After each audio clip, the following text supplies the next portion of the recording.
د یونیورسيټي ټاون تاڼې په حدود کینال روډ باندې شوکمارانو د یو کس نه په ګن پوینټ باندې موټر سایکل اغشتې دی. دی لږ به په موټر سایکل باندې سورلۍ کولې.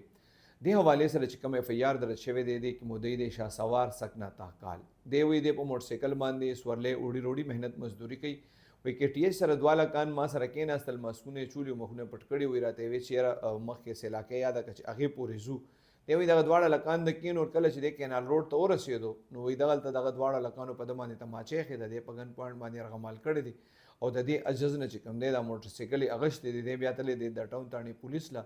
دې کیس کې د ټاون تاڼې پولیس چې کوم دی ای د نامعلوم کسانو خلاف اف ای آر درج کړی دی او د دې شوکمارانو تلاشي شروع کړی دی. ګرانو کتونکو که موږ وګورو نو په دې لږو ورځو کې د بایکیا والا دوه کسان چې کوم دي هغه د مشني ګیټ تاڼې په حدود کې شوکمارانو ووژل، موټر سایکل یې ترې واغشتې. دا واقعه شوه، دې نه ډېر مخکې واقعات شوي دي. دا هغه کسان دي چې مطلب دی کې زیاتره تعلیم یافته خلک دي. دا جزان محنت مزدوري کوي او د کور خرچې کوي. دا ډېره جزان وي او خو دې ته دا ریکویسټ کوم چې دې دې لږ خیال کوي ځکه چې اوس دا شوکې ډېرې زیاتې شوې نو د شپې ټایم کې دې کوشش کوي چې داسې ځایونو ته نه ځي چې هلته مطلب خاموش علاقې وي ځکه ځان نه خو سم خواږه نه دي که نه.